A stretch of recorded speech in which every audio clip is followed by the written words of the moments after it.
Very good afternoon to everybody. On behalf of the SIMS Hospital and our chairman, I would like to welcome our Director of Neurology and Director of Neurosurgery and all the team members and the press and media and the staff. This is a rare case scenario in India.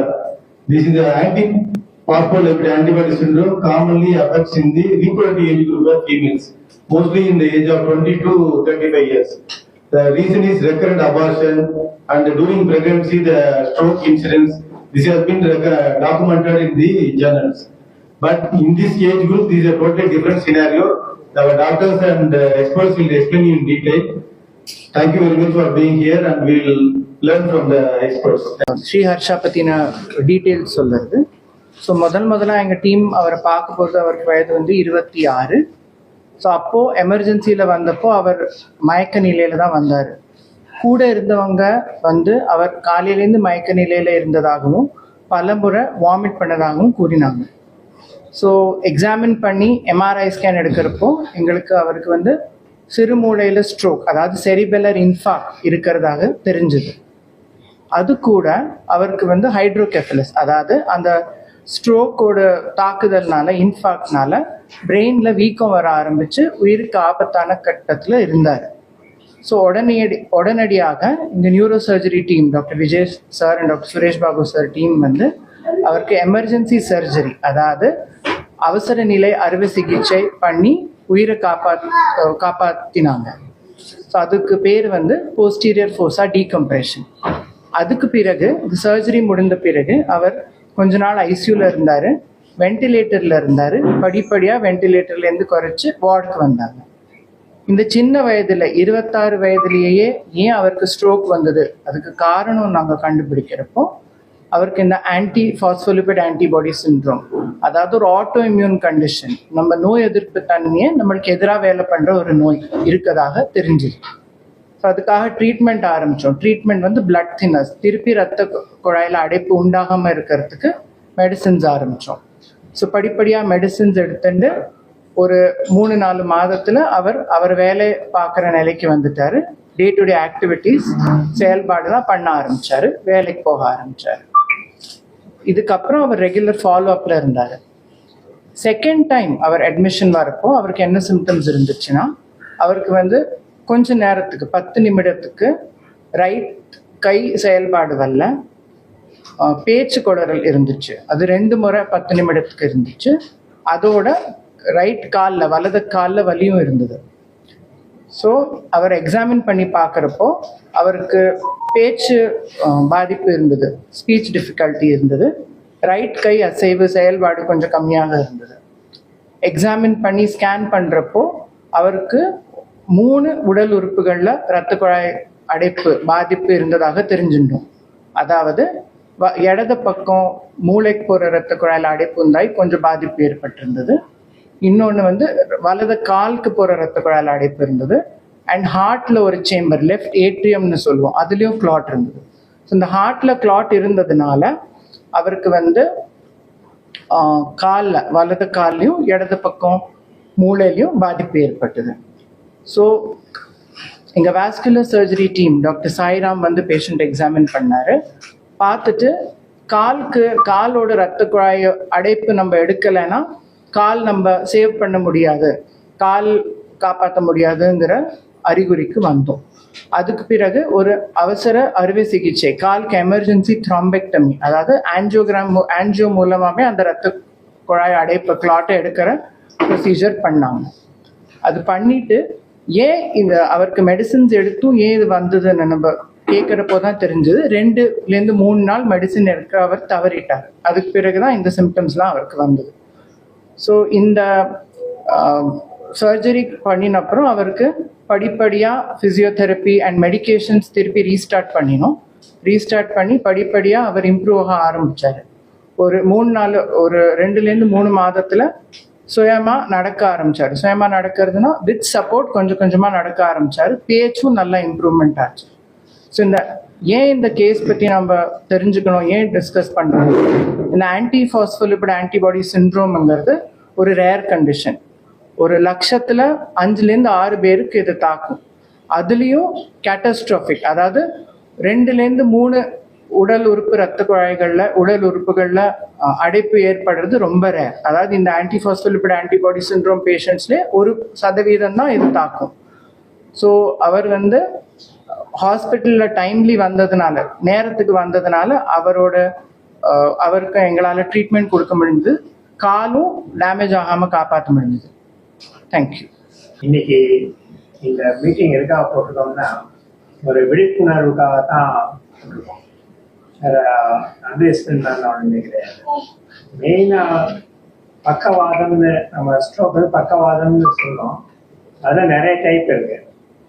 இது ஒரு விசித்திரமான type. இதில் அதுவும் பக்கவாதம்னா யூஸ்வலாக வயசானவங்களுக்கு 60 வயசு 70 வயசு அவங்களுக்கு தான் வரும்னு நினைக்கிறோம். அப்படி கிடையாது.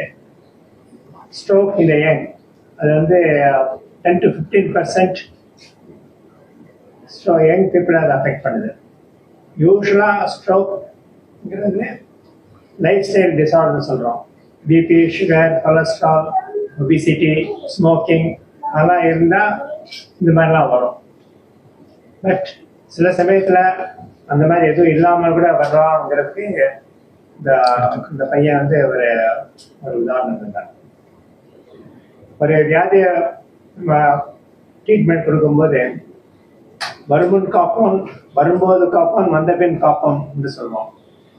இந்த வியாதிக்கு முதல் அந்த வரும்போது அவன் வருங்கிறதுக்கு காரணமே தெரியாது. அப்படி இருக்கும்போது அவன் வந்து வருமுன் காப்பான் அவனால சொல்ல முடியாது.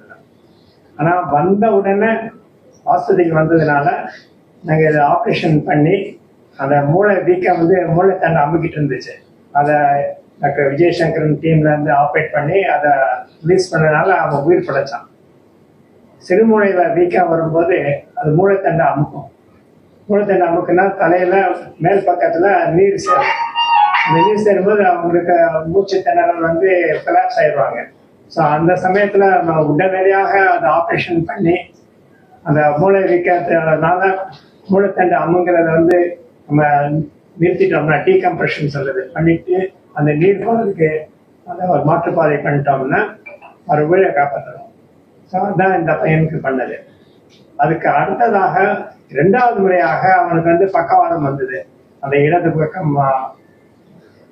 பக்கம் மூளையில ரத்த ஓட்டம் கம்மியாகி போயிருந்ததுக்கு அதுக்கு காரணம் வந்து அவன் வந்து அந்த மாத்திரை வந்து ஒரு 2-3 நாள் அதை சாப்பிட்டு விட்டதுனால வந்திருக்கு. ஸோ இவனை வந்து அந்த வரும் முன் காப்போன் பண்ணியிருக்கலாம், ஆனால் அது தவறி போயிடுச்சு. இமீடியட்டா வந்ததுனால அவனை வந்து காப்பாற்ற முடிஞ்சிச்சு. வந்த பின் காப்போங்கிறது வந்து நம்ம அதுக்கப்புறம் வந்து நம்ம பிசியோதெரப்பி மெடிசின்ஸ் கொடுத்து அவனை எக்ஸசைஸ் பண்ணி பண்ணுறது தான் முக்கியமானது. ஸ்ட்ரோக் இன் யங் அப்படிங்கிறது அவேர்னஸை கொண்டு வரதுக்காக தான் இங்கே ப்ரெசென்ட் பண்ணுறோம். யூஸ்வலாக டாக்டர் சுரேஷ் பாபு சொன்ன மாதிரி ஸ்ட்ரோக் வந்து எல்டர்லி பீப்புள், வயசானவங்களுக்கு தான் வரும் அப்படிங்கிறது தான் காமனான நம்பிக்கை. பட் அதே மாதிரி வரும்போது ஒரு பக்கம் வாய் கோணிக்கும், இல்லை ஒரு பக்கம் கை கால் வராது, அப்படி தான் வரும் அப்படிங்கிறது நம்பிக்கை. அதே மாதிரி ஒருத்தர் ரோட்டில் போகிற ஒரு கொலாப்ஸ் ஆகி விழுந்துட்டாருன்னு வச்சுக்கோங்களேன், இமீடியட்டாக நம்ம ஹார்ட் அட்டாக்னு லேபிள் பண்ணிடுவோம், ஹார்ட்டையே பார்த்துட்டு இருப்போம், அந்த மாதிரி தான் நினைப்போம். ஆனால் இவர் பார்த்தீங்கன்னா அதே மாதிரி தான் கொலாப்ஸாக இருந்திருக்காரு. பட் அவர் கொலாப்ஸாக இருந்தது வந்து ஸ்ட்ரோக். அவருக்கு ஃபஸ்ட் டைம் வரும்போது கை கால் வராமல் போய் அப்படிலாம் வரல, ஒரு மயக்கமான நிலைமையில் வந்தார். அந்த மாதிரி மயக்கமான நிலைமைக்கு வந்தோடனே அது பிரெயினில் தான் problem. It's always a team work. Sims எடுத்துட்டிங்கன்னா எப்போவுமே டீம் ஒர்க் தான். நியர்லி நீங்கள் பார்த்தீங்கன்னா அவர் விஷயத்தில் 5-6 ஸ்பெஷலிஸ்ட் ஒர்க் பண்ணியிருக்கோம். அதில் இனிஷியலாக ஸ்ட்ரோக் கன்சல்டன்ஸ் வந்து அதை பார்த்து இந்த ஸ்ட்ரோக் தான் கண்டுபிடிச்சி அது எம்ஆர்ஐயில் வந்து ஸ்ட்ரோக் பின்மூளை, அதாவது சிறுமூளைன்னு சொல்கிறது இங்கே பின்மூளை. யூஸ்வலாக ஸ்ட்ரோக் வந்து முன்மூளையில் வரும், அப்போ தான் நீங்கள் பார்க்குற அந்த பக்கவாதம் அந்த மாதிரிலாம் வரும். இவருக்கு வந்து பின்மூளையில் தான் ஸ்ட்ரோக் வந்துச்சு. பின்மூளையில் இருக்கிறதுல வந்து நார்மலாக வர ஃபீச்சர்ஸோட பேஷண்ட்ஸ் வரமாட்டாங்க. இந்த மாதிரி தான் மயக்கமான நிலைமையில் வருவாங்க. அதுக்கு 2 காரணம். ஒன்று வந்து பின்மூளை வீங்கும் போது அது மூளையோடைய முக்கியமான பகுதி, இந்த மிடில் ஆஃப் பிளாங்கேட்டான்னு கேள்விப்பட்டிருப்பீங்க, அதை போய் அழுத்தும். அல்லது இந்த பான்ஸ் மிடில் ஆஃப் பிளாங்கேட்டாவை அழுத்தும் போது அங்கே தான் உயிரே இருக்குது. மூச்சு விடுறது அங்கே தான் இருக்குது, ஞாபக சக்திக்கு போகிற ஃபைபர்ஸ்லாம் அங்கே தான் இருக்குது, ஹார்ட் பீட் அங்கே தான் இருக்குது. ஸோ அதை அழுத்தும் போது இமீடியட்டாக மயக்கம் ஆகிடுவாங்க. இன்னொரு ரீசன் மயக்கமாகிறதுக்கு காரணம் என்னென்னா, நம்ம எல்லாருமே பிரெயினில் வந்து ஒரு நாளைக்கு 1/2 லிட்டர் ஃப்ளூயிட் செக்ரீட் பண்ணுறோம். அந்த ஃப்ளூயிடை வந்து அடைச்சிடும். இங்கே போய் இந்த இடத்துல ப்ளீடிங் ஆகும்போது அது அடைச்சிருச்சுன்னா உள்ளுக்குள்ளே ஃப்ளூயிட் சேர்ந்துக்கிட்டே போகும்போது உள்ள ப்ரெஷர் ஆகும்போது மயக்கம் ஆகிடுவாங்க. இந்த 2 காரணம் ஆகுதுனால தான் யூஸ்வலாக இந்த மாதிரி பின்பக்க மூலையில் ஸ்ட்ரோக் வரவங்க வந்து மயக்கமாயிடுது. ஸோ அந்த மாதிரி நிலைமையில தான் அன்னைக்கு கூப்பிட்டு வந்தாங்க, எங்கள்கிட்ட இன்ஃபார்ம் பண்ணாங்க. நைட் ஒரு 10-11 o'clock இருக்கும். இமீடியட்டாக நானும் எங்கள் டீம் டாக்டர்ஸும் சேர்ந்து அவருக்கு வந்து 2 சர்ஜரி பண்ணோம் நைட்டோட நைட்டாக. ஒன்று வந்து அந்த ஃப்ளூயிடை வந்து ட்ரெயின் பண்ணணும், அதுக்காக ஒரு எக்ஸ்டர்னல் வென்ட்ரிகுலர் ட்ரெயின் அப்படிங்கிற ஒரு டியூப் போட்டு அந்த ஃப்ளூயிடை ட்ரெயின் பண்ணணும். ஏன்னா அது வந்து எவ்ரி hour 18 ml அக்குமுலேட் ஆகிட்டே இருக்கும். அதனால் அதை ட்ரெயின் பண்ணி அது ப்ராப்பர் செட்டிங்கில் ட்ரெயின் ஆகிற மாதிரி வச்சுட்டோம். இன்னொரு சர்ஜரி பின்பக்கம் இருக்கிற போனை எடுத்து மூளையோடைய ஜவ் எல்லாத்தையும் ரிலீஸ் பண்ணி அந்த மூளை வீங்கிறதுக்கு இடம் கொடுத்தோம். ஏன்னா ஒன்ஸ் ஸ்ட்ரோக் வந்துச்சுன்னா அடிபடுற மாதிரி தான், அடிபட்டா வீங்குது இல்லையா, அது மாதிரி ஸ்ட்ரோக் வந்தோம்னா மூளை வீங்கும். ஆனால் வீங்கிறதுக்கு உள்ள இடம் இல்லை, அதுக்காக அந்த இடத்துல ரிலீஸ் பண்ணி விட்டு கொண்டு வந்து அதுக்கப்புறம் ஃபுல்லாக அந்த சர்ஜரி முடிஞ்சதுக்கப்புறம் ஐசியூக்கு வந்துட்டாரு. So surgery was just part of the total treatment. Rest of the treatment வந்து மற்ற டீம் டாக்டர்ஸ் மற்ற ஸ்பெஷலிஸ்ட்லாம் சேர்ந்து அவரை காப்பாற்றணும். அது ஃபர்ஸ்ட் எபிசோட். 2வது எபிசோட் வந்து அவருக்கு அந்த இன்னொரு ஸ்ட்ரோக் வந்த எபிசோடில் ஆல்ரெடி டிஸ்கஸ் பண்ணோம். இதுதான் நடந்தது அவருக்கு சார் சர்ஜரி. Thank you sir. எல்லாமே கிளியராக எக்ஸ்பிளைன் பண்ணியிருக்கேன். ஸோ இப்போ லாஸ்ட் 15 இயர்ஸ்க்கு நிறைய development with stroke treatment. Suppose சில பேருக்கு 4 ஹவர்ஸ்க்குள்ளே வந்தால் தான் கோல்டன் பீரியட்னு சொல்லுவோம். அந்த மாதிரி வந்து உடனே அவங்க இன்ஜெக்ஷன் கொடுத்து அந்த கிளாட் கரைக்கிறோம். அது ஸ்டாண்டர்ட் ட்ரீட்மெண்ட் லாஸ்ட் 25 இயர்ஸாக நடந்துச்சு. ஒரு 15 இயர்ஸ்க்குள்ள லாஸ்ட் 2010 இருந்தது. சில பேருக்கு கிளாட் மெயின் ரத்த குழையில் இருக்கும். பெரிய ரத்த குழையில் அனுப்பு வந்ததுன்னா நம்ம ஆஞ்சியோகிராம் வழியே எடுத்து ரிமூவ் பண்ணலாம். அதுவும் ஒரு டைம் இருந்தது, 8 மணி நேரம் தான் டைம் இருந்தது. இப்போ லாஸ்ட் 5 இயர்ஸாக இது 2020 இருந்தது. சில பேஷண்ட்ஸ்க்கு நம்ம செலக்ட் பண்ணலாம், ஒரு அட்வான்ஸ் இமேஜிங் வச்சு எடுத்த பிறகு ஸ்கேன் எடுத்து தெரியும் இந்த பேஷண்ட்டு 8 மணி நேரத்துக்கு அப்புறம் இதை ரிமூவ் பண்ணால் அது இம்ப்ரூவ் ஆகிடும். அது ஆர்டிஃபிஷியல் இன்டெலிஜென்ஸ் பேஸ்ட் இமேஜிங் தான்.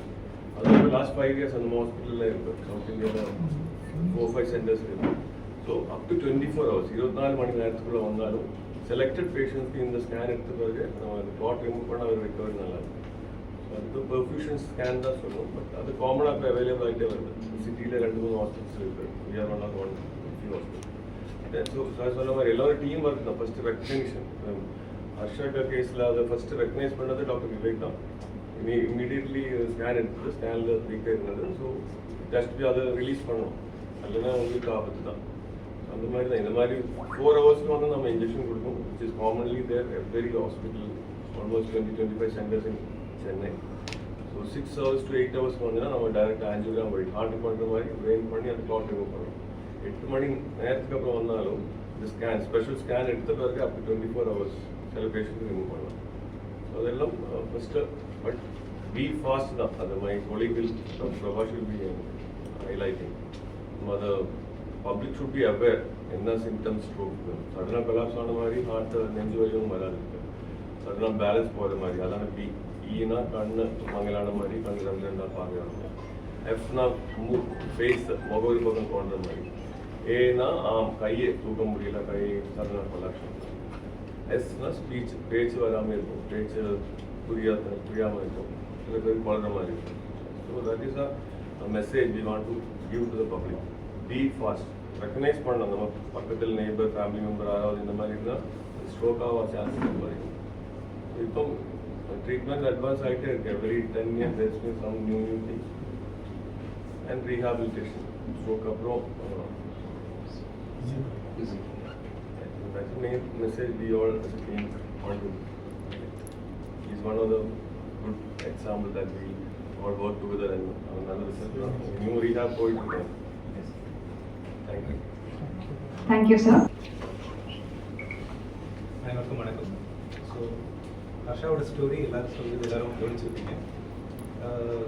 இந்த ஸ்டோரி நான் என் உலகத்தில் தெரியப்படுத்தணும்னு நாங்கள் நினைக்கிறதுக்கு 2 விஷயங்கள் முக்கியம். ஒன்று, ஒரே ஆளில் இத்தனை விஷயங்கள், இத்தனை மெடிக்கல் விஷயமா இருந்தாலும் நிறைய விஷயங்கள் அவங்க நடந்திருக்கு.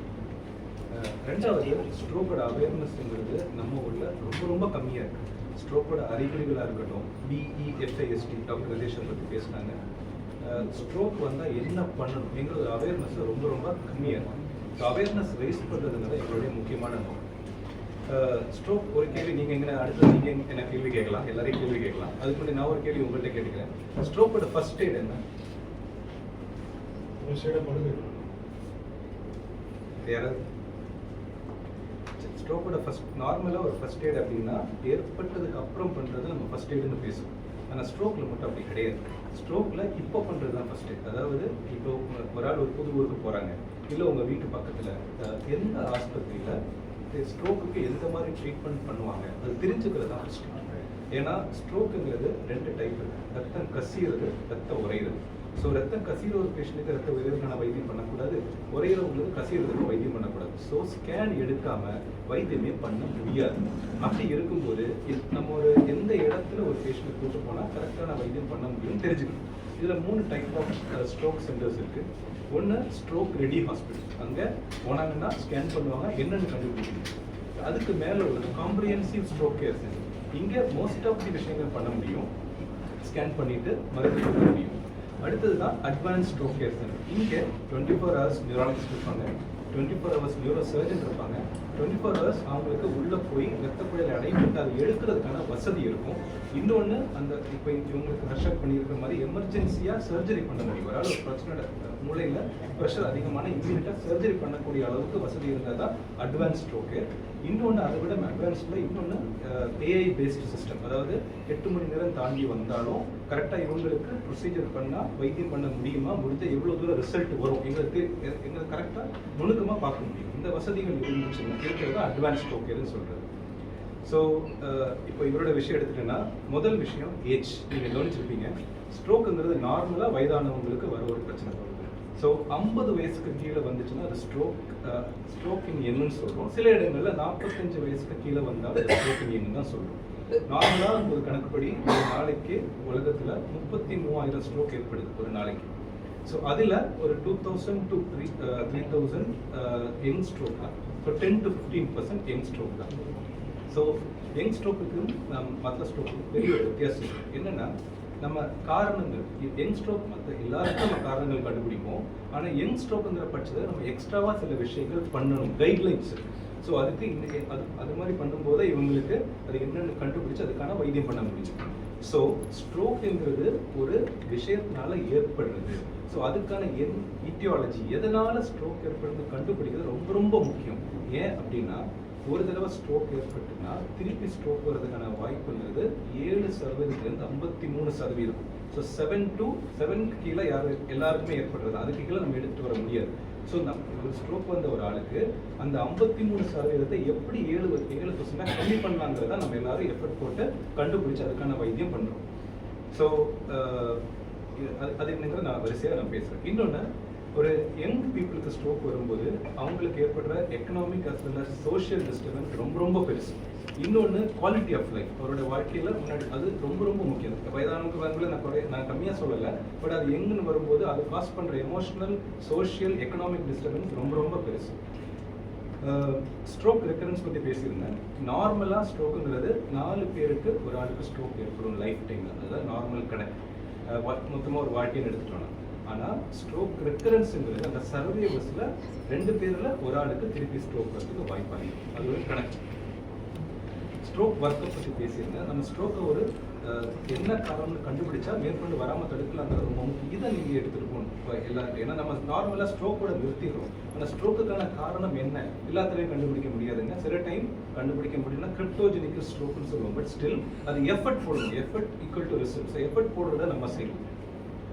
முன்னாடி டைம், நம்ம எல்லாருமே டைம் பற்றி பேசிட்டு இருந்தோம். டைம் இஸ் பிரெயின் பேசிட்டு இருந்தோம். இப்போ நம்ம அதை time and tissue is brain மாற்றிருக்கோம். ஏன் அப்படின்னா நார்மலாக ஒரு 100 கிராம் ஆஃப் பிரெயின் டிஷ்யூவில் நார்மலாக 50 ml of blood per minute போகணும். அது 18க்கு கீழே போனால் அந்த ஏரியா இஷ்கீமியா, அதாவது அந்த இடம் அட் ரிஸ்கில் இருக்குது. நீங்கள் எதாவது பண்ணீங்கன்னா அந்த இடத்த காப்பாற்றலாம். 8 ml கீழே போனால் அந்த இடம் இறந்துடும். ஸோ அந்த 8 to 80 அந்த இடத்தை காப்பாற்றுறது நம்மளுடைய, அதுக்கு இஷ்கீமிக் பெனம்ப்ரான டெக்னிக்கல் நேம் சொல்லுவோம். அதுக்காக தான் இந்த எஃபர்ட் எல்லாம் நம்ம பண்ணுறோம். ஸோ இப்போதைக்கு அதான் கண்டுபிடிச்சிருக்காங்க. முன்னாடி 8 ஹவர்ஸ்னு சொல்லியிருந்தாலும் இப்போ 24 hours வரைக்கும் பண்ணலாம். இதோட அர்த்தம் என்னன்னா, ஒரு ஆள் வரும்போது நாங்கள் அந்த ஏஐல என்ன பண்ணுவாங்கன்னா, ஏஐ பேஸ்ட் சிஸ்டம் என்ன பண்ணுவோம்னா, ஒரு ஆள் வந்திருக்கும் போது அவருடைய ரத்த ஓட்டம் அந்த இடத்துல 8க்கு கீழே இருக்கா, 8லேருந்து 18 இருக்கா, இல்லை 18க்கு மேலே துல்லியமாக கணிச்சு சொல்லிடும். அது கணிச்சு சொல்லும்போது என்ன ஆகும், 8லேருந்து 18 இருந்தால் இம்மீடியட்டாக நம்ம ப்ரொசீஜர் பண்ணால் அந்த ஏரியா நம்மளால ரிவைவ் பண்ண முடியும். அதுதான் அது கோர் அப்படின்னு சொல்லுவாங்க, ரிவைவ் பண்ணலாங்க. இன்னொன்று நார்மலாக ஸ்ட்ரோக் ட்ரீட்மெண்ட் பற்றி பேசணும்னா நாளாக பிரிக்கலாம். ஒன்று ஹைப்பர் அக்யூட், இம்மீடியட்டாக வித்தின் 4.5 ஹவர்ஸ்னால் நம்ம ஒரு எல்லாருக்குமே ஸ்ட்ரோக் ஏற்பட்டது, ரத்த ஓட்டம் கம்மியான வந்த ஸ்ட்ரோக்னா இம்மீடியட்டாக ஒரு மருந்து கொடுத்து கிளாட் பஸ்டிங் கொடுத்து பண்ணலாம். இல்லை இன்டர்வென்ஷன் அவங்கள கால் பண்ணி உள்ள பிளாக் ஏதாவது பெருசாக இருந்ததுன்னா உள்ளே போய் ப்ளம்பிங் லிட்டரலாக உள்ளே போய் அந்த பிளாக்கை எடுத்து க்ளீன் பண்ணலாம். இது ஹைப்பர் அக்யூட். ரெண்டாவது சப்பர்டிவ். இந்த நிமிஷத்தில் ரொம்ப கவனமாக இருக்கணும். ஏன்னா ஃபர்ஸ்ட் ஸ்ட்ரோக் போயிடுச்சு, இதில் பிளட் ப்ரெஷர் மேலே இஷ்கீமியா மாடிஃபைங் ஃபேக்டர்ஸ் 6-7 இருக்குது. இதெல்லாம் கரெக்டாக நம்ம வைத்தியம் பண்ணிட்டோம்னா அவங்களுடைய ரிசல்ட்ஸ் அவுட்கம் நல்லா இருக்கும். அது கரெக்டாக மேனேஜ் பண்ணலைன்னா அவுட்கம் கம்மியாக இருக்கும். பிளட் ப்ரெஷர் கம்மி பண்ணுறது முக்கியமான விஷயம். இன்னொன்று அந்த டைமில் தான் ப்ரெஷர் மூளைக்குள்ள ப்ரெஷர் ரொம்ப அதிகமாகும். அது கரெக்டாக வைத்தியம் பண்ணிட்டோம்னா நம்ம சர்ஜிக்கலாக அதை கிளியர் பண்ணிக்கலாம். அடுத்தது கிரானிக் டைமில் மேற்கொண்ட மருந்துகள் வராமல் தடுக்கிறதுக்கு என்னென்ன பண்ணுங்கிறது தான் அந்த டைம் நம்ம பண்ணுறோம். அப்புறம் stroke rehabilitation. Life after stroke பற்றி யாரும் அவ்வளோ பேசுறது இல்லை. லைஃப் ஆஃப்டர் ஸ்ட்ரோக் பற்றி எல்லாரும் அது ஒரு அதனால தான் நான் இதை ப்ரெசென்ட் பண்ணுறேன். Thank you sir. கொஞ்சம் பரவாயில்ல, கொஞ்சம் இருக்கு.